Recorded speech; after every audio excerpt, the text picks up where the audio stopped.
चलो। सो सबसे पहले what we are going to discuss, this are the things which we are going to cover. मैं quickly बता देता हूँ। सबसे पहले एडमिट कार्ड के क्या इश्यूज हो सकते हैं और आपका टेस्ट का एग्जैक्ट टाइमिंग क्या है, आपको कितने बजे पहुंच जाना चाहिए। सेकंड, आपको क्या लेके जाना है, किस चीज को अवॉइड करना है, आपका ड्रेस कोड क्या हो सकता है। थर्ड, रफ वर्क के लिए क्या करना होता है, वो क्या प्रोवाइड करते हैं। फोर्थ, मार्किंग स्कीम एग्जैक्टली कैसे वर्क करती है रिगार्डिंग कि आपको बोनस कब मिलता है और एनवीटी में क्या चीज का ध्यान देना चाहिए। नेक्स्ट, पेपर अटेम्प्टिंग का बेस्ट स्ट्रेटेजी क्या हो सकता है और आपका इंटरफेस कैसा दिखता है। नेक्स्ट, अभी एग्जाम अगर 22 को है या 23 को है तो उसके एग्जैक्टली 2 दिन पहले क्या करें। और लास्ट में, अटेम्प्ट खत्म हो गया आपका जो भी था, 22 को, 23 को, 24 को, 28, whatever your date is, और उसके बाद आपका माइंडसेट क्या होना चाहिए। ओके, तो this are the broad classification जिस पे हम बात करेंगे। ठीक है, सबसे पहले एक चीज समझते हैं। आई थिंक सब लोग के एडमिट कार्ड जो अभी तक है वो सबके आ गए हैं। ओके, और एडमिट कार्ड में एज सच इन जनरल किसी का इशू नहीं आता, पर जैसे बोलते हैं कि कभी कभार कोई डिस्क्रिपेंसी हो जाती है। ठीक है, अगर आपको कुछ भी इशू होता है तो यहाँ पे ये पर्टिकुलर स्लाइड में मैंने एनटीए का हेल्पलाइन नंबर डाला हुआ है, जिसमें आप कॉल करोगे, उनको एक ईमेल ड्रॉप करोगे, और अगर आपको कभी भी कुछ इशू आता है, आपका एडमिट कार्ड नहीं आता, ठीक है, आपको स्क्रीन पे नहीं दिखा रहा है, कुछ भी इशू आ रहा है, तो आप साथ में हम लोग को भी एक बार मैसेज करो या कॉल करो। We will also help you in whatever capacity we can. हम लोग भी यहाँ से एनटीए को कॉल करेंगे, आप भी कल कॉल करवा सकते हो। ओके, पर एज सच जितना मुझे समझ में आया है, 22, 23, 24 वालों का सबका एडमिट कार्ड आ गया है और किसी को भी इशू नहीं है, तो आई थिंक ये इशू फेस नहीं होगा। ये मैं फ्यूचर के लिए भी बता दे रहा हूँ। अटेम्प्ट 2 के लिए भी अगर कभी भी कुछ रहे, या तो आपका 28, 29 वाला कोई शिफ्ट हो और इसमें आपका इशू आता है, तो आपको ये चीज का ध्यान देना है। नेक्स्ट, आपके जो टाइमिंग्स है, आई थिंक सबको पता है व्हाट आर द टाइमिंग्स, कि आपका जो एंट्री टाइम है ना, द टेस्ट एक्जेली जो स्टार्ट होगा फर्स्ट शिफ्ट का, वो 9 बजे चालू होगा, और जो सेकंड शिफ्ट है उसका 3 बजे चालू होगा। बराबर। अब एक चीज का ध्यान देना, ओके, कि entry in the examination hall वो जनरली बोलते हैं कि आप 2 घंटे पहले करो। ओके, और हम भी सजेस्ट करेंगे कि आप प्रेफरेबली 2 घंटे पहले पहुंच जाओ सेंटर के ऊपर। अगर कोई भी इश्यू वहां पे फेस होता है, आपके पास अगर एक बफर टाइम होगा, तो आप आराम से उस चीज को टैकल कर पाओगे। इन जनरल हो सकता है कि आपके साथ कोई अकम्पनी करेंगे, आपके पेरेंट्स या कोई भी, तो साथ में वो भी रहेंगे, तो एक अच्छा ये भी रहेगा कि आप उन चीजों को हैंड ओवर कर सकते हो जो आप लेके गए हो। क्या क्या लेके जाना है एडमिट कार्ड के साथ वो मैं सब बताता हूँ। ओके, पहले अच्छे से सेशन सुनो, एंड में अगर कोई डाउट्स रहेंगे तो मैं रहूंगा लास्ट तक। ठीक है, सो डोंट वरी। 7 से 8:30 में वो लोग एंट्री करवाएंगे। ठीक है, एवरीथिंग आपका एंट्री से लेके सब होगा। 8:30 से 8:50 के बीच में वो लोग आपको सारे इंस्ट्रक्शंस बताएंगे, जो इन्विजिलेटर वहां पे रहेंगे, और साथ में है ना, साथ में आपको जो रफ वर्क का रफ शीट एवरीथिंग है वो आपको प्रोवाइड करेंगे। 8:50 को वो बोलेंगे एक्जैक्टली 10 मिनट पहले कि आप लॉग इन करो। आपको आपका लॉग इन और वो सब बताया जाएगा, वो आप लॉग इन करोगे। लॉग इन करने के बाद वहां पे इंस्ट्रक्शन का पेज आएगा पहला, वो आपको पढ़ना है अच्छे से। और जैसे ही है ना वो बताएंगे कि अब you accept all, you have read the all the instruction and something, और उसको टिक करके आप सबमिट करोगे तो आपका टेस्ट चालू होगा शार्प 9 बजे। ठीक है, सो आपको अगर मान लो आपके सेंटर में कोई तो इशू हुआ, कुछ तो इशू हुआ, और आप लोग का टेस्ट थोड़ा लेट स्टार्ट करवाया उन्होंने, तो you should not worry, because आपको पूरे 3 घंटे मिलते हैं। तो अगर 9 के बदले 9:30 बजे आपका पेपर चालू होता है, तो वो 9:30 से 12:30 को खत्म होगा। अब एक चीज का ध्यान दो बेटा, इसीलिए बीच में जो गैप रखा है वो 3 घंटे का रखा है। ओके, आपको कभी भी दिक्कत नहीं आएगी, आपका आराम से हो जाएगा।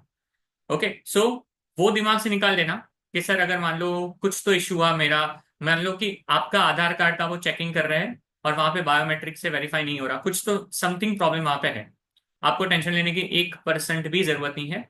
वो वेरीफाई होने के बाद जब आप अपने स्क्रीन पे बैठोगे और लॉग इन करोगे, तब से 3 घंटे माने जाते हैं। तो पहले एक चीज, मतलब उसका प्रेशर लेने की जरूरत नहीं है।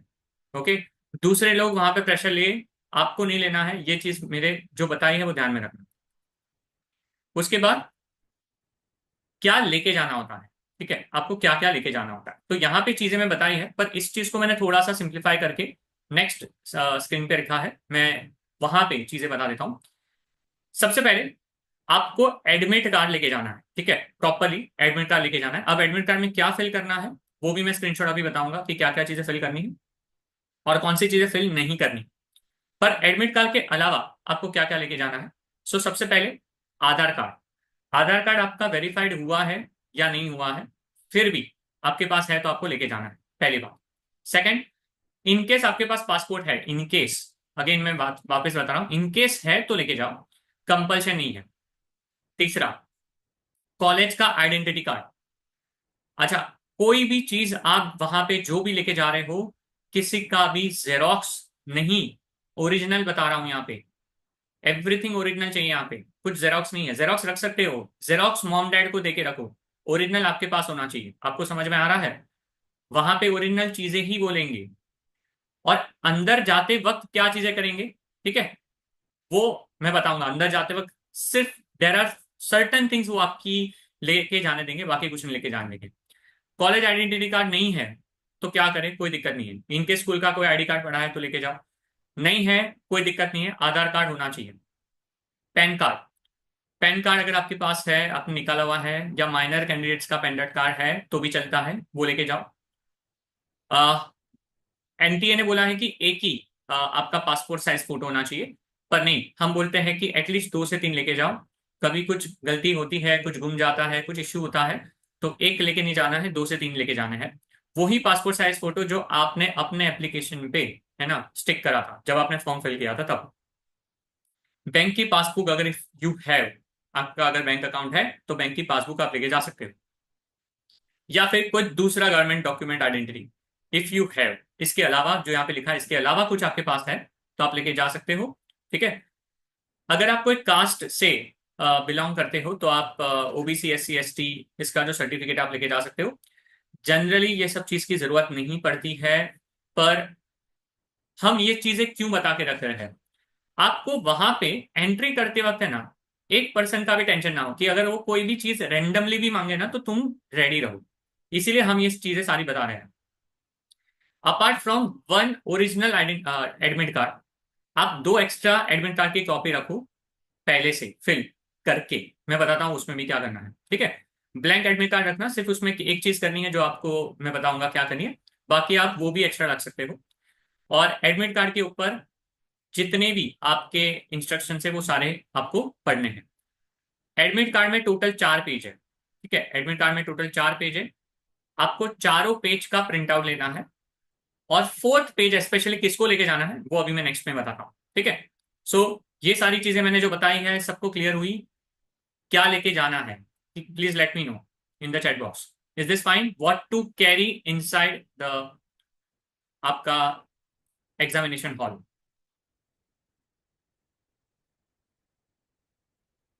ओके, ठीक है, ग्रेट। अब, है ना, एडमिट कार्ड के बाद अब आता है क्या फिल करना है, ठीक है, क्या फिल करना है।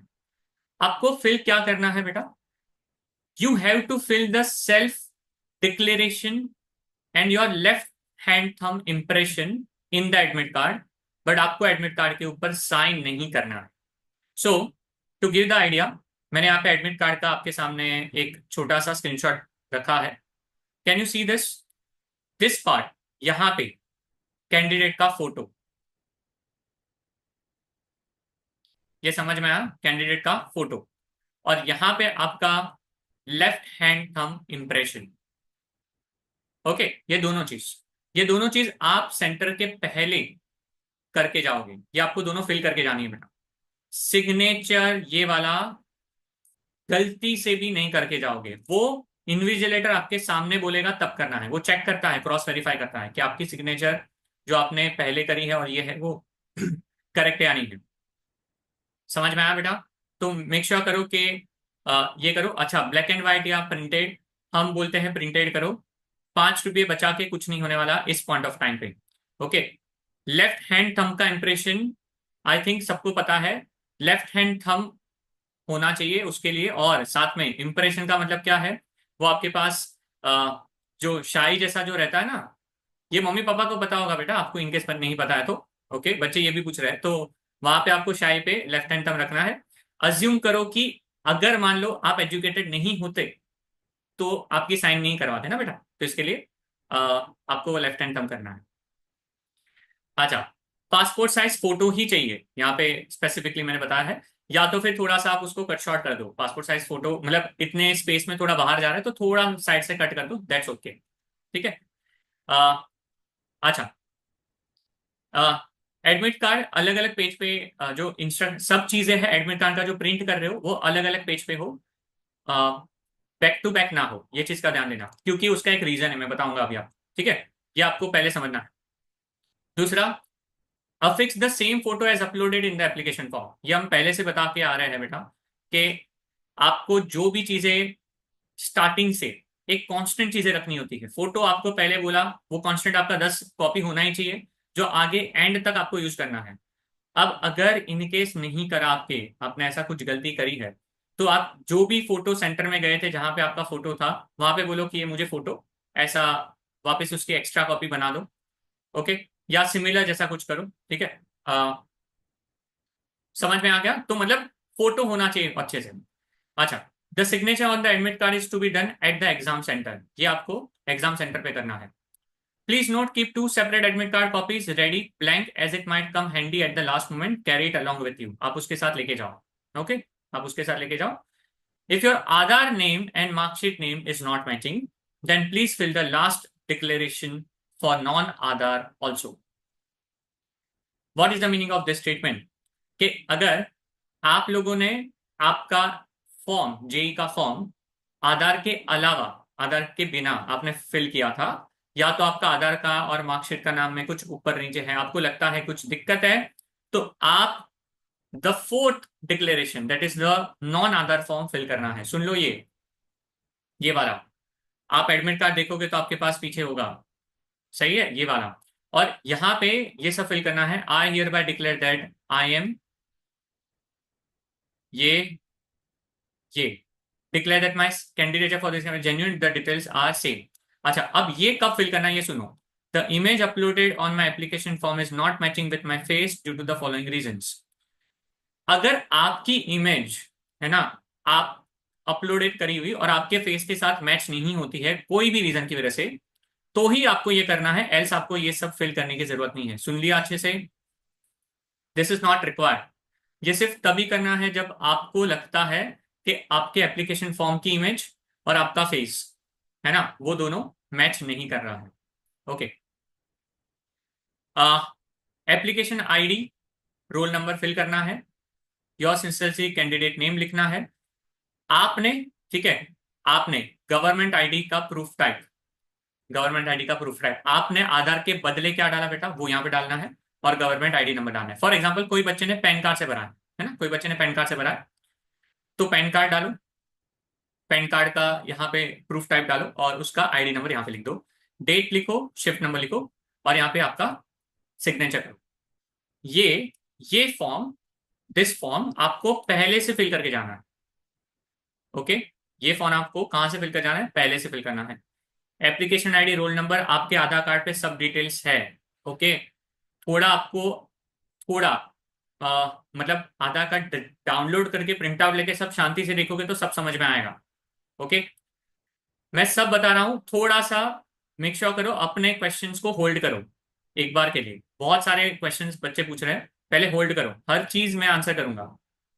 ओके, ये डेफिनेटली कब करना है ये वाला फॉर्म, वापस एक बार, अगर आपका कुछ भी मिसमैच है आधार और आपके मार्कशीट में, पहला, या आपने फॉर्म आधार के बिना फिल किया है, नॉन आधार कैंडिडेट के लिए ही फिल करना है, बाकी आपको करने की जरूरत नहीं है। समझ में आया? और यार, तुम एक चीज समझ के चलो, सब लोग इसका प्रिंट आउट लेके जाओ तो सही, वहां पे लेके जाना है, कुछ दिक्कत नहीं है। ठीक है, वहां पे आप सब चीजें लेके जाओ, और आपको कोई चीज का टेंशन नहीं लेना है। ठीक है, इनकेस वो बोलते तो इस फॉर्म फिल कर देना, इसमें कुछ एक्स्ट्रा आपको करने की जरूरत नहीं पड़ेगी। ओके, दूसरा, पासपोर्ट, ऑब्वियसली रोमिल पासपोर्ट के लिए भी, नॉन आधार का मतलब पासपोर्ट भी हुआ बेटा। ओके, अच्छा, नेक्स्ट, यहाँ पे फोटो और लेफ्ट हैंड इंप्रेशन ये वाला कंपलसरी सबको करना है, इसमें कोई नहीं है। Page 1 is compulsory for all, page 2 and 3 these are instructions, and page 4 is only for those जिन्होंने आधार से फॉर्म फिल नहीं किए। ओके, बाकी सारी चीजें मैंने बताई है। कोई डाउट्स होंगे तो लास्ट में लूंगा, और इसका मैं रिकॉर्डिंग बाद में भेजूंगा, तो मैं चीजें रिपीट नहीं कर रहा हूँ। ठीक है। अच्छा, कौन सी चीज को अवॉइड करोगे? ठीक है, आपको कौन कौन सी चीज को अवॉइड करना है? तो यहाँ पे देखो, यहाँ पे चीजें बताई हुई है। They can not carry any kind of instruments, okay, geometry pencil box, handbag, any kind of paper stationery, textual material, eatables, mobile phone, earphone, microphone, pager, calculator, log table, camera, tape recorder, electronic watch with the facility of calculation, electronic gadget, any devices in the hall और the room. अगर इसका मैं simple words में मतलब बोलूं, तो आप कुछ भी लेके नहीं जा सकते, नथिंग यू कैन कैरी। सो अब आता है कि सर, अगर मैं मेरे पास बैग है, मान लो मैं अकेला ट्रैवल कर रहा हूँ, तो अब दो चीज समझा देता हूँ, दोनों केस समझाता हूँ। केस नंबर 1, अगर आपके पेरेंट्स आपके साथ है, या आपका कोई भी रिलेटिव आपके साथ, आपके साथ अकंपनी कर रहा है, तो सारी चीज उनको दो, और अंदर आप क्या लेके जाओगे? अंदर जब एंट्री मारोगे, जब चेक होने वाला है नीचे ग्राउंड फ्लोर पे, जब चेक होगा तो क्या लेके जाओगे? सुन लो अच्छे से। You just need to take this things inside. सिर्फ इतनी चीज अलाउ करेंगे अंदर, सुन लो अच्छे से। Personal transparent water bottle, transparent water bottle, a simple transparent ball point pen, दो लेके जा सकते हो। Simple pen, ball point pen, not gel pen, nothing. ठीक है, simple ball pen. Admit card, a clear print out on A4 size paper duly filled in, ये बता दिया मैंने आपको। एडिशनल 1 पासपोर्ट साइज फोटो, एक के बदले 2 रखो। ओरिजिनल वैलिड आईडी प्रूफ, आपका आईडी प्रूफ, आधार कार्ड चलेगा, पैन कार्ड चलेगा, जो भी यहाँ पे लिखा हुआ है कौन कौन सी चीजें, इसमें सब चीजें जो लिखी है कुछ भी चलेगा। Anything is fine, anything is fine, everything under this category is fine, पर ओरिजिनल, नो जेरोक्स। मैंने अभी जब सीयूईटी दिया था लास्ट ईयर 2024, मेरा सेंटर भी पवई आया था, जो आपका भी आया है बहुत सारे बच्चों का। सेम वे में एनटीए कंडक्ट करता है सीयूईटी। मैं अंदर सिर्फ इतनी चीज लेके गया था, मैंने अपना बैग नीचे, वहां पे वो रैक रखते हैं, वहां पे रैक पे रखा था, बिकॉज मैं अकेला गया था वहां पे एग्जाम देने के लिए। तो कैटेगरी 2, इफ अगर आप अकेले ट्रैवल करते हो, तो एक चीज का ध्यान दो, आपको बैग जो है आपको जो बैग है, वो नीचे वहां पे क्रैक जैसा कुछ होगा, वहां पे रखना होगा। पर अब मैं बता देता हूँ issue. There are certain centres जहां पे रैक्स है एंट्री के पहले, तो वहां पे रखते हैं। देर आर सर्टन सेंटर्स जहां पे आपकी बैग कॉलेज के गेट के बाहर होगी, सुनना अच्छे से, ऐसे।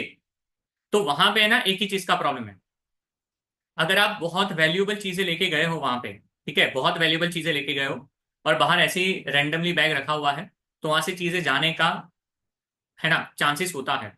सो मैं क्या सजेस्ट करूंगा, मैं सच में क्या सजेस्ट करूंगा? पहला तो, if you are going with the parents, that's the best thing it is possible. अगर पेरेंट्स है तो आप उनको हैंड ओवर करो, वो सबसे अच्छा।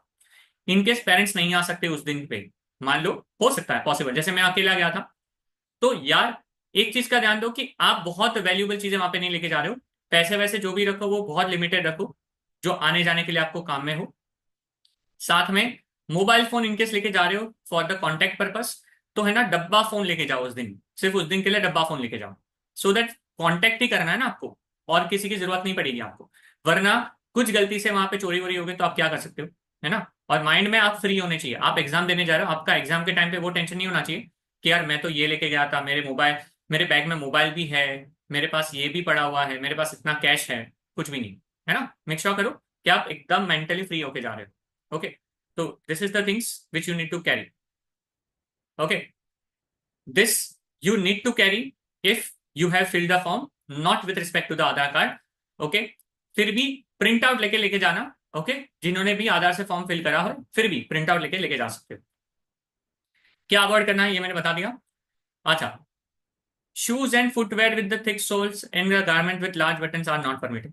अब आता हूं ड्रेस कोड पे, बहुत सिंपल है ड्रेस कोड के लिए।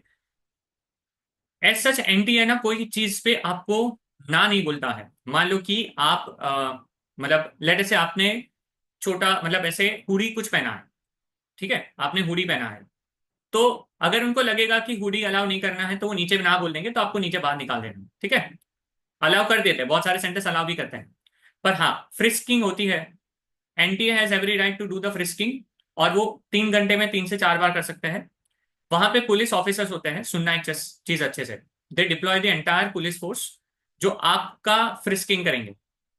ओके, तो एक चीज का ध्यान दो कि आपको मतलब वो फ्रिस्किंग करेंगे तो आपको पता रहना चाहिए कोई भी एक्स्ट्रा चीजें नहीं लेके जानी है। प्रिफरेबली सैंडल पहन के जाओ, प्रिफरेबली शूज पहन के जा सकते हो, पर शूज पहन के गए तो वो चेक कर सकते हैं आपके socks and everything, just to make sure कि आपने कुछ लेके तो नहीं गए हो। ओके, मेटल चीजों को अवॉइड करना है, मेटल चीज नहीं लेके जानी है, ज्वेलरी एसेसरीज वो सब नहीं रखो। वॉच वॉच कुछ अलाउड नहीं है आपको, वहां पे आपके कंप्यूटर के स्क्रीन पे टाइम होगा, आपको सब पता रहेगा, और वो अलाउ बताते भी है, और क्लियर कट वहां पे 3 घंटा मिलेगा, प्रॉपर 3 घंटा दिखता है वहां पे, तो आपको कुछ जरूरत नहीं पड़ेगी। Anything you should not carry inside. Ball point pen होना चाहिए आपके पास, ठीक है।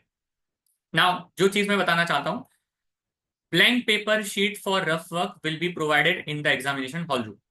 आपको रफ शीट देते हैं, 6 पेज के आसपास का रफ शीट होता है, टोटल मिला के 12। Candidate must write their name and roll number. अब सुनो अच्छे से, जो मैंने चीजें यहाँ पे लिखी हुई है, candidate there should write the name and roll number on each of the जो आपका रफ शीट होगा, and must drop the sheet in the designated drop box without fail before leaving the examination hall. Failure to do so में result in a non evaluation of your answer. Very very very important. आपको आपकी, ठीक है, rough sheet लेके बाहर नहीं निकलना है, वहीं पे रखनी है। अगर कोई कलेक्ट ना करे तो वहीं पे रखनी है, 100% वो कलेक्ट करेंगे, या निकलते वक्त या वहां पे ही वो कलेक्ट करेंगे। दूसरी बात, duly filled admit card must be dropped in the designated drop box while leaving the examination hall room. Failure to do so में result in a non evaluation of your answer. जो admit card आप अंदर लेके गए हो, जिसमें आपको sign करना है सबके सामने, वो पर्टिकुलर एडमिट कार्ड गलती से भी, सुनो अच्छे से, गलती से भी आप वापस लेके मत आ जाना। वो सबमिट करना है वहां पे, उसकी एंट्री होती है, और उसी के बेसिस पे आपका एवेल्यूशन आगे कंडक्ट करा जाता है। तो कोई भी गधा बच्चा एडमिट कार्ड को लेके वापस ना आ जाए, जिसमें आपने अपने थंब इंप्रेशन रखे थे, जिसपे आपने इन्विजिलेटर का साइन करवा मतलब आपका साइन होगा, वो सब जो चीजें वो चेक करेगा। प्लीज मेक श्योर करो। और इन केस आपको लगे कि आपका इन्विजिलेटर भूल गया है, तो आपको उनको जाके सबमिट करना है, सामने से उनको बोलना है ये हमारा एडमिट कार्ड है, ठीक है, वो डेफिनेटली आपसे कलेक्ट करेगा। Okay, next, rough work. Rough work के लिए मैंने बता दिया है, they will provide you the blank sheet, you should not worry, properly वो आपको देंगे। इनकेस ज्यादा चाहिए तो आप बोल सकते हो, बट मेरे हिसाब से जितने मैंने भी सीयूईटी में लिए थे, काफी हद तक देते हैं, वो काफी हद तक आपको रफ शीट देते हैं, आपको उससे ज्यादा जरूरत नहीं पड़ती है, ठीक है। और कोई भी ट्रांसपेरेंट वाटर बॉल, उसमें कोई भी है ना, कुछ भी लेके नहीं जा सकता, कॉफी चाय पानी नाश्ता, आप वहां पे पिकनिक के लिए नहीं जा रहे हो, कोई फ्रेश फ्रेश कुछ नहीं होना होता, नींबू पानी या कुछ भी नहीं, जो भी करना है वो नीचे करो। अंदर एंटर करते वक्त आपको पता भी नहीं होगा कि आपको वो सब लेना है। You just need to carry the pani, that's it, nothing else. अब next important, what are the things which you need to understand while marking the things. कौन से केस में वो आपको मार्क्स अलॉट करते हैं और कौन से केस में मार्क्स अलॉट नहीं करते। तो एक चीज समझो कि आपके पास, आपको पता है कि जो पहला सेक्शन है, सेक्शन ए, उसमें आपके पास एमसीक्यू आएंगे, जिसमें 4 ऑप्शन होंगे। अगर एक करेक्ट आंसर है उसमें, और आपने करेक्ट आंसर पे मार्क करा तो +4, इनकरेक्ट पे करा तो -1, और आपने कुछ भी नहीं करा तो 0, ठीक है। अब what are the possibility which can happen at the examination. अगर मान लो कि आपको लग रहा है कि ये क्वेश्चन के एक से ज्यादा ऑप्शंस करेक्ट है, ओके, मान लो हो सकता है एनटी की गलती होती है, तो वहां पे लिखा हुआ है if more than one option is found to be correct then +4 will be awarded those who have marked any of the correct option. मतलब मान लो कि आपने क्वेश्चंस अटेम्प्ट किया और आपको लग रहा है ए या बी करेक्ट है, सी एंड डी रॉन्ग है, तो आप ए या बी में से कोई भी एक मार्क करो, आपको मार्क्स मिल जाएंगे। पर अगर आपने मार्क नहीं किया, आपने सोचा कि यार ये तो क्वेश्चन आगे ड्रॉप हो जाएगा, ऐसा नहीं होता, फिर वो ड्रॉप नहीं करते, और जिन्होंने ए या तो बी में से मार्क करा है उनको मार्क्स देते हैं, पहली बात। Next, if all options are found to be correct then 4 marks will be awarded who have attempted the question.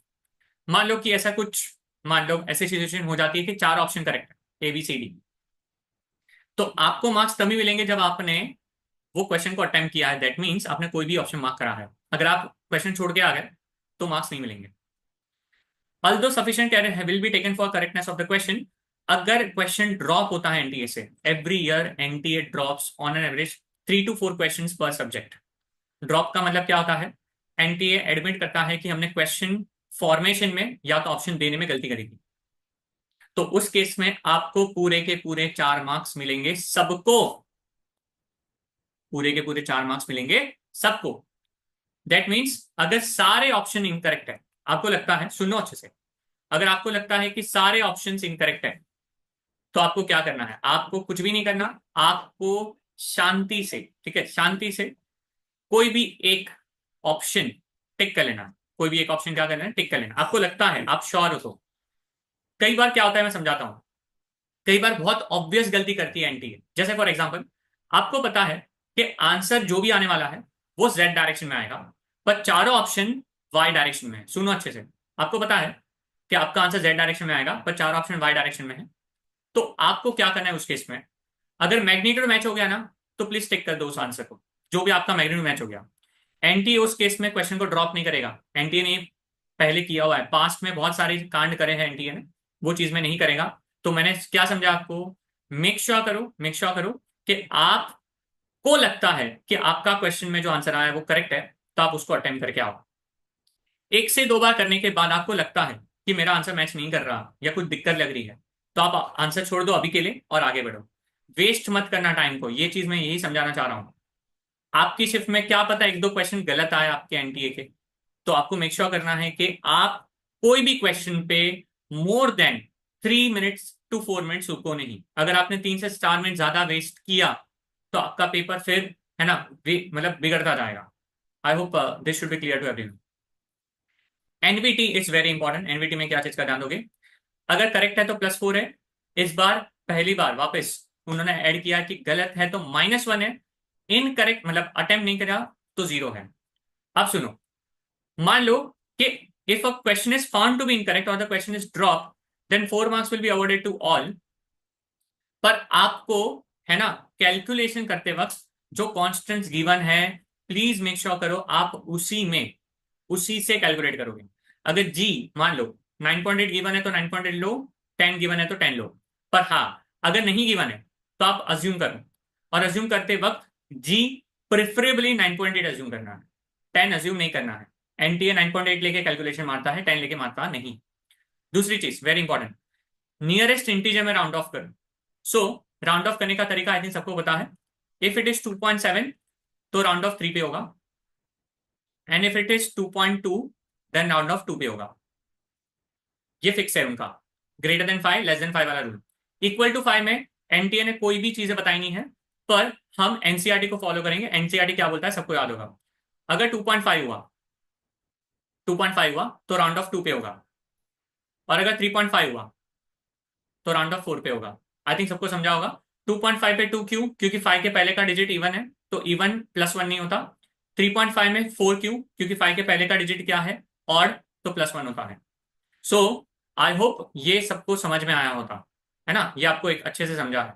So this are the round off technique जो आपको याद रखनी है, और एनटीए इसी को फॉलो कर रहा है आजकल। ओके, नेक्स्ट, पेपर का attempting strategy. Okay, how many questions to attempt, या मतलब कैसे आपको करना चाहिए। अब फॉर दैट मैं उसके लिए, अभी हमारे साथ Mohit sir, Brijesh sir, Nirav sir तीनों है। ओके, सो हम एक एक मिनट सबसे बताएंगे कि मेनली वो आपको थोड़ा सा गाइड करेंगे रिगार्डिंग कि पेपर में कौन सी चीज का ध्यान देना है अटेम्प्ट करते हुए। ठीक है, तो सबसे पहले Brijesh sir. Okay, good morning, students. I hope everyone is well and fine, right? Okay, so students, what I feel is कि आपके पेपर में आपने तीनों सब्जेक्ट को डेफिनेटली इक्वल इंपॉर्टेंस देना है, राइट? बट मेक श्योर कि while going for the paper अपने दिमाग में 3 चीज का ध्यान रखना है कि आपने कौन से सब्जेक्ट को एवरेज प्रिपरेशन के सेक्शन में रखा है, कौन से सब्जेक्ट को आपने बेस्ट प्रिपरेशन के सेक्शन में रखा है, एंड कौन सा आपका वीकर है, राइट। तो दो स्ट्रैटेजी है इसमें। एक आप क्या कर सकते हो, या तो आपका बेस्ट जो आपका सब्जेक्ट है, you can start with that, you come to average and then you go to the weaker section, right. And दूसरा स्ट्रैटेजी क्या है कि इनिशियल 45 मिनट्स के लिए you pick up the average subject and you attempt how many questions you feel कि आप 45 minutes में कर सकते हो। Reason what I am saying is कि आप 45 मिनट्स में एक रिदम पकड़ लो, और कुछ क्वेश्चंस ऐसा फील होना चाहिए कि ओके ठीक है, ये मुझे आता है, नहीं भी आता है, तो you can give time, you can think about it, because in the exam you need your mind to get program, थोड़ा उस मोड में लाना पड़ता है, राइट। तो जब आप अपने माइंड को थोड़ा ओपन अप करोगे, ओपन अप कैसे होगा, जब आप श्योर नहीं हो क्वेश्चन को लेके 100%, 90%, 80% भी अगर आप श्योर हो, you take an attempt for that question, right. And now after this आप क्या करना है, इसी 45 मिनट्स में मेक श्योर कि आप कुछ क्वेश्चंस को मार्क फॉर रिव्यू कर देना, कि हाँ ये क्वेश्चन को मैं बाद में आके अटेम्प्ट करूंगा, राइट। जैसे ही 45 मिनट्स होता है आपका, you just switch to the best prepared subject, और फिर स्टॉप नहीं करना है। नेक्स्ट 1 आवर के लिए मेक श्योर कि आप पूरा जो बेस्ट पेपर आपने जो प्रिपेयर किया था उसको पूरा अटेम्प्ट कर ले, right. And once this is done, तो आपका कॉम्बिनेशन क्या बैठ जाएगा कि आपने बेस्ट अटेम्प्ट भी ले लिया है, और आपने 50-50% वाले जो क्वेश्चन थे, या 80-90 80-20 वाले जो क्वेश्चन थे, वो भी आपने अटेम्प्ट कर लिया है। तो मेक श्योर कि ये पूरा प्लानिंग, ये 45 मिनट्स एंड 1 आवर, इसमें आपने more over you can say that कि पूरे पेपर का कहीं ना कहीं 60% पेपर आपने अटेम्प्ट कर लिया है। 60% अटेम्प्ट करने के बाद नाउ जो 40% पेपर बचता है, इसमें आपका जो रिमेनिंग टाइम है, you invest in that, right. And the last but not the least, बचो 20 to 25 मिनट जो लास्ट का होता है आपका पेपर चेकिंग की, आपने जो अटेम्प्ट किया था, आपने जो आंसर आए थे वो सेम टू सेम आपने मार्क किया है।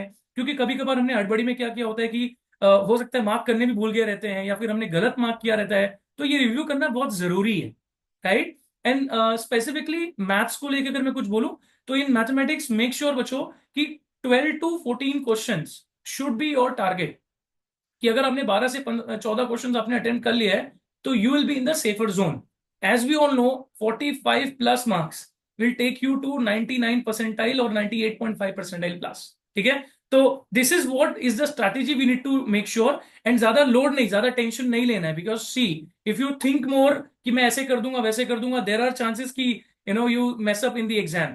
And don't waste time, specifically if you are seeing कि मेरा जो पहला 2 क्वेश्चन है, 3 क्वेश्चन है, वो लेंदी है, ज्योमेट्री से क्वेश्चन है, या फिर ऐसा कोई टॉपिक है जो बहुत लेफ्ट आउट फील हुआ है, तो I think you should take a pause over there, you should think, एक बार पूरा पेपर स्क्रॉल करके देखना चाहिए कि कहीं इजी क्वेश्चंस पीछे तो नहीं आए हुए हैं। ऐसा हुआ था बहुत सारे स्टूडेंट्स के साथ में पास में बच्चों, राइट। तो मेक श्योर ये आपका स्ट्रैटेजी आप ध्यान से सुन रहे हो, and you will definitely perform on that, right. And बच्चों we all are with you, okay. So in the end, marks definitely matters for the college, but marks doesn't matter for us in our perception.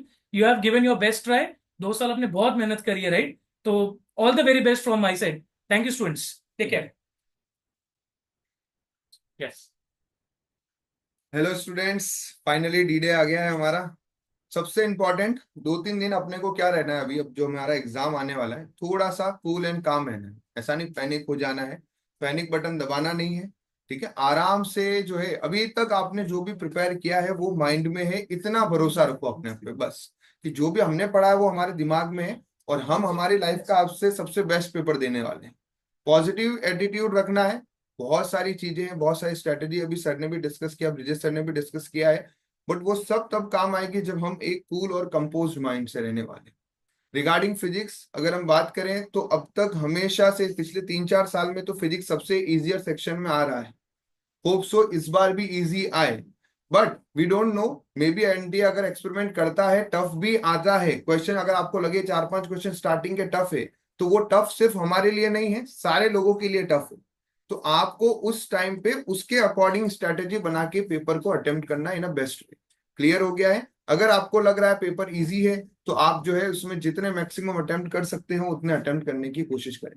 सबसे important mindset, cool and काम। हाँ, easy paper आए तो जल्दबाजी नहीं करनी, अरे मेरे से क्वेश्चंस बन रहे हैं, कैलकुलेशन का स्पेशल ध्यान दे। इजी पेपर में सिली एरर्स होने के भी चांसेस रहते हैं, तो ये सबसे इंपॉर्टेंट है। इजी आए तो हड़बड़ाहट नहीं होनी चाहिए, टफ आए तो प्रेशर में नहीं आना है। आप आराम से शांति से क्वेश्चन पढ़ो, वहां पर जरूर ऐसे कुछ क्वेश्चन होंगे जो आप कर सकते हैं, ठीक है।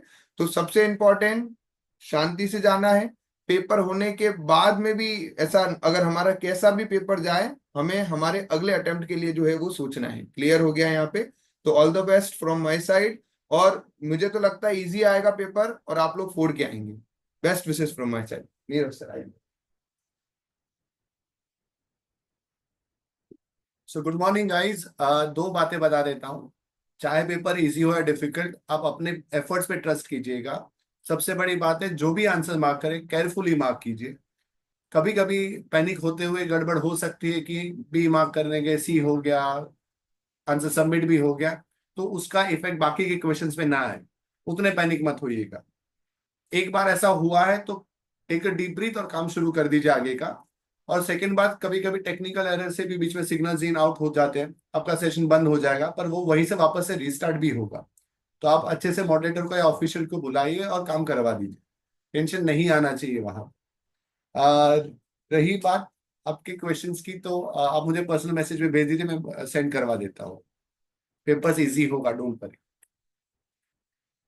Okay, I think thank you so much Brijesh sir, Mohit sir and Nirav sir. Okay, अच्छा देखो, आई थिंक एक चीजें क्लियर है ना, कि पेपर अटेम्प्ट में जो भी आपने इंटरफेस अभी तक देखा है, ऐसा कुछ इंटरफेस आपके पास आना चाहिए। Okay, this is the interface which you are going to see that. And do not forget one thing which is very important, that अगर हम बात करते हैं कोई भी क्वेश्चन आप श्योर हो तो आप उसको सेव एंड नेक्स्ट करके ही आगे लेके जाना। ठीक है, आप उसको सेव एंड नेक्स्ट करके जाना, तो ही आपका रिस्पॉन्स माना जाएगा। आप save and mark for review करोगे तो आपका रिस्पॉन्स माना भी जाएगा, और आपको अगर आगे जाके चेक करना है, रेफर करना है, रिव्यू करना है, तो आप कर सकते हो। और एंड में पेपर सबमिट होता है तो भी उसको एनटीए कंसिडर करेगा। आपने अगर सिर्फ नेक्स्ट किया बेटा, आपने सिर्फ नेक्स्ट किया, सेव नहीं किया, तो एनटीए उसको रिस्पॉन्स नहीं मानता है। तो आपने भले ऑप्शन 1 टिक करा, पर वहां पे आपने वो नेक्स्ट पे बटन दबा दिया गलती से, सेव एंड नेक्स्ट के बदले, तो आपसे ही गलती होगी। इसलिए एटलीस्ट 1 एग्जाम ऑनलाइन वाला आपको देके रहना चाहिए। यही चीज हमने बताई थी, जो अभी आई थिंक एक छोटा सा रील बनाया था उसमें भी, कि nta.ac.in पे इसका ये इंटरफेस है। एक बार 8-10 क्वेश्चन अटेम्प्ट करो, you will get the idea. दूसरी बात वेरी इंपॉर्टेंट, ठीक है, जब भी एग्जाम ये वाला आप दे रहे हो, एनवीटी जब आएगा बेटा, ठीक है, एनवीटी जब आएगा, वहां पे आपके पास कीबोर्ड नहीं होता है, ऑन स्क्रीन कीबोर्ड होता है। ऑन स्क्रीन कीबोर्ड से आपको चीजें एंटर करनी, ठीक है। तो आपको जब भी कोई इंटीजर डालना है बेटा, you will not have a keyboard. Screen के ऊपर वहां पे एक छोटा सा टैब होता है, उस पर टिक करोगे तो ऑन स्क्रीन कीबोर्ड आएगा, वहां से आप डिजिट डालो, फिर वापस वहां पे हाइड होगा, हाइड करो, वो चला जाएगा। Okay, you just have a mouse and the screen, that's it, और कुछ नहीं है। आपके सामने सिर्फ माउस और स्क्रीन होता है, ठीक है। दिस आर द थिंग्स जो मैंने ऑलरेडी बता दी है। ओके, आपने सेव एंड नेक्स्ट किया और आप वापस उसको चेंज करना चाहते हो, आप सब कर सकते हो।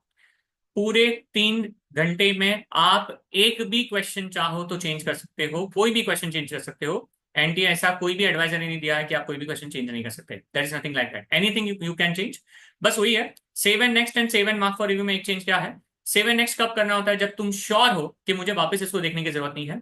Save and mark for review तब करना होता है जब आपको मे भी, आपको लग रहा है कि आंसर 90% श्योर है, पर 10% मुझे एक बार वापस चेक कर लेना है, ठीक है। That's the one thing which you need to keep in mind. ये आपको मैं पीडीएफ भेजूंगा तो आपको समझ में आ जाएगा। अब सबसे इंपॉर्टेंट, अगर आपका एग्जाम 22 या 23 को है, ठीक है, if your exam is on 22 और 23, आपके लिए अब टेक्निकली 2 डेज है। और मैं एक ही चीज आपको बताना चाहूंगा, अब आपको मॉक देने की कोई भी जरूरत नहीं है। Now you can stop giving the mock. Okay, 23 वाले चाहे तो आज एक मॉक दे सकते हो, in case if you want, else you should not think about the mock right now. Only one thing is important, is the doing the revision. Revision में सिर्फ वो चीज करनी है जो आपने अब पढ़ी है, कोई भी नई चीज नहीं। कोई भी आपका फ्रेंड से अब ये 2 दिन में हो सके उतना फ्रेंड से कट आउट हो जाओ, या तो उन फ्रेंड के साथ बात करो जो आपको मोटिवेट करे, ना कि डिमोटिवेट करे। वैसे फ्रेंड नहीं चाहिए जो आपको फोन करके ऐसा कुछ पूछता रहे, क्या तुझे ये आता है, या तुझे ये आता है, तूने ये फॉर्मूला याद करा, ये तूने फॉर्मूला याद नहीं किया, कुछ भी नहीं। कोई भी पेपर का प्रेडिक्शन नहीं कर सकता। बच्चे बहुत सारे ये भी बोलते हैं कि सर 22 का पेपर अगर मॉर्निंग का हमें पता चल जाए 23 वालों को, तो हम कुछ अंदाजा लगा सकते हैं कि पेपर कैसा आएगा। देखो, सब लोग है ना इसके बारे में वीडियोस डालेंगे बेटा, सब लोग डालेंगे, पर एक चीज ध्यान दो, सबको पता है 22 का पेपर मॉर्निंग का और इवनिंग का अलग है, 23 का पेपर मॉर्निंग का इवनिंग का अलग है। ओके, कोई भी एक दिन में ट्रेंड को समझ के प्रेडिक्ट नहीं कर सकता कोई चीज। ये हर एक जो भी यूट्यूबर है वो अपना अपना नजरिया देता है, कोई भी नहीं सोच सकता कि पेपर कैसा आएगा। समझ में आया? तो हमारे पास भी मेमोरी बेस्ड पेपर जब भी आता है ना बेटा, मेमोरी बेस्ड जब भी पेपर आता है, हम आपको डेफिनेटली ग्रुप पे भेजेंगे। हम आपको ग्रुप पे भेज देंगे जो भी, जो हमें लगता है ऑथेंटिक है, तो जो ठीक है हम आपको भेज देंगे। जैसे फॉर एग्जांपल 22 का पेपर, मैं आपको बताता हूँ टाइमलाइन क्या होती है। 22 का शिफ्ट 1 जब मॉर्निंग में होता है, उसका पेपर हमारे पास इवनिंग में आता है 4 या 5 बजे। और इवनिंग का पेपर जो रहता है वो नॉर्मली रात को 10 बजे आता है।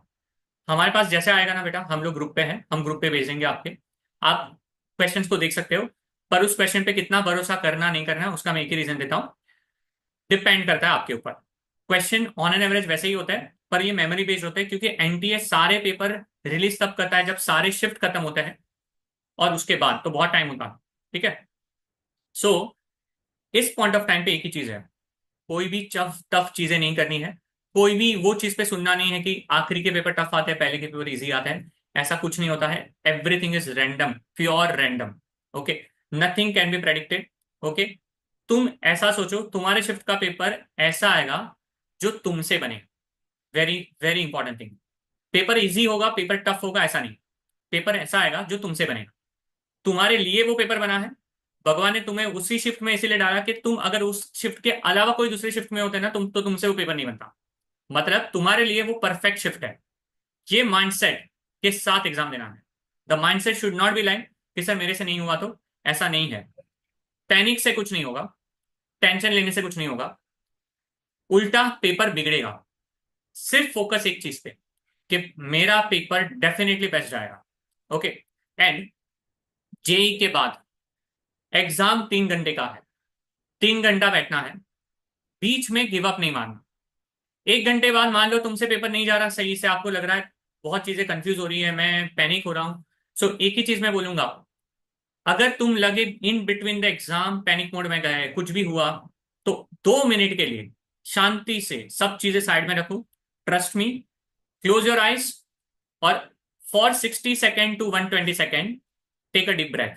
जो प्रतीक सर बोलते हैं वो सच में काम में आता है। टेक अ डीप ब्रेथ, अपने आप को काम करो, थोड़ा पानी पियो, if you want you can take a washroom break, जाओ तुम 2 मिनट थोड़ा मुंह धो के आओ, थोड़ा फ्रेश हो, वापस स्टार्ट करो। गिव अप कब करना है? जब तक सारे एग्जाम्स खत्म नहीं होते तब तक। मतलब the answer is you should never give up. Give up का कोई चांस ही नहीं है बेटा। आप डेफिनेट सही पेपर करोगे, पर बीच में तुमने 1 घंटे के बाद पैनिक मोड में गए, तुम्हें लगा नहीं हो रहा, क्या ही हो जाएगा, मेरे तो सिर्फ 12 क्वेश्चन ही हुए हैं, आगे वाले आजू बाजू में देख रहे हो तो तुम्हें लग रहा है कि यार बच्चे बहुत सॉल्व कर रहे हैं। ऐसा कुछ भी नहीं है। तुम्हारे तुम्हारा पेपर और बाजू वाले का पेपर भी ऊपर नीचे होता है। So rather than doing that, best तरीका इज जैसा अपना पेपर है वैसा आप उसको अटेंड करो। कोई भी क्वेश्चन पे स्टार्टिंग में 1 मिनट से 1.5 मिनट से ज्यादा टाइम नहीं लेना। क्वेश्चन बनता है सॉल्व करो, नहीं बनता तो आगे जाते जाओ। कांस्टेंट, यही स्ट्रेटेजी सबसे बेस्ट स्ट्रेटेजी है। आगे जाओ, सॉल्व करो, आगे जाओ, नहीं बनता तो आगे जाओ। That's the best way to do that. और जेई खत्म होने के बाद 2-3 चीज में हम आपको हेल्प करेंगे। सबसे पहला, जेई का रिजल्ट के पहले आपके पास आंसर की आएगी, और आंसर की जब आएगी ना बेटा, तो हम आपको बताएंगे कि उसको चैलेंज कैसे करना है। वो प्रोसीजर अलग है, हम आपको पूरा उसके लिए भी गाइड करेंगे। आफ्टर दैट रिजल्ट, जैसे रिजल्ट आएगा, रिजल्ट के बाद हम आपको 3 से 4 ग्रुप में बुलाएंगे कि आपका क्या क्या रिजल्ट है, और अकॉर्डिंगली हम अब नेक्स्ट किसको टारगेट करेंगे। Should we focus on advance, should we focus on the second attempt, should we focus on other exams, या should we focus on CET. Do not forget, do not worry that JEE ये पहला attempt है और ये अकेला attempt नहीं है। बहुत सारे बच्चे सेकंड अटेम्प्ट में करते हैं, ऑड्स को अगेंस्ट करके भी सेकंड अटेम्प्ट में अच्छा करते हैं। तो आपको ये नहीं सोचना है कि मेरा पहला अटेम्प्ट कुछ गया, ये आपका मॉक है ऐसा सोच के भी जाओ। ये नहीं, अच्छा होगा, बढ़िया होगा, बेस्ट होगा। और उसके बाद हम आपको गारंटी देते हैं, हम आपको बेस्ट कॉलेज में अच्छे ब्रांच के साथ आपको कहीं पे भेजेंगे, पर हमारे पे ट्रस्ट रखना है। जेई खत्म, उस दिन घर जाओ, फ्रेश हो जाओ, रिलैक्स हो जाओ। दूसरे दिन से अब कुछ भी नहीं करना, सिर्फ बोर्ड्स का प्रिपरेशन। कोई भी आके ऐसा मुझे नहीं बोलना चाहिए कि सर अब मैं कुछ और करूं क्या, कुछ किसी एमसीक्यू की प्रैक्टिस करूं, नहीं। अब से if you are a student of J1 और you are student of J8, दोनों एक्सट्रीम मैंने लिए। आपको अब एक ही चीज का फोकस करना है, आपको सिर्फ और सिर्फ बोर्ड्स पढ़ना है जैसे ही एग्जाम खत्म होता है। अगर लगता है कुछ भी बात करने की जरूरत है, आप अब इस 2 दिन में, 3 दिन में, 4 दिन में कभी भी लगता है कि आपको डर लग रहा है, कुछ भी लग रहा है, you can call any of the faculty, you can call me at any point of time, will pick up the call, will talk with you, but अभी प्रेशर में नहीं रहना है। एग्जाम के बाद भी कुछ दिक्कत होती है, हम लोग को डेफिनेटली कॉल करो, ओके, परेशान करो, अब कोई दिक्कत नहीं है, पर अब ये है अपनी चीजें मन में नहीं रखनी है। This is not the end of the exam. यहाँ पे आपको एक चीज का ध्यान देना है, आई कांट डू इट में टी जो हमने कट किया है, that is only one thing which you need to remember, you can do it and you will do it, okay. Practical, viva, everything will be taken care of. अभी एक ही चीज दिमाग में है, फर्स्ट अटेम्प्ट जेई खत्म करो। बहुत सारे बच्चे ये दिमाग में रख रहे हैं, यार तुम इतनी सारी चीज को कंफ्यूज क्यों कर रहे हो अपने आप में? एक ही चीज ध्यान में होनी चाहिए, अभी पहला फर्स्ट अटेम्प्ट खत्म, उसके बाद सब देख लेंगे। पहले फर्स्ट अटेम्प्ट, फिर प्रैक्टिकल्स, प्रैक्टिकल्स के बाद बोर्ड्स, उसके बाद सब। हम मिलेंगे क्लास में, उसके बीच में हम सेशंस भी लेने वाले बहुत सारे, okay. All the best for the exams and I think 278 students are there. Sir, Pratik sir wants to talk once with you. Just a minute.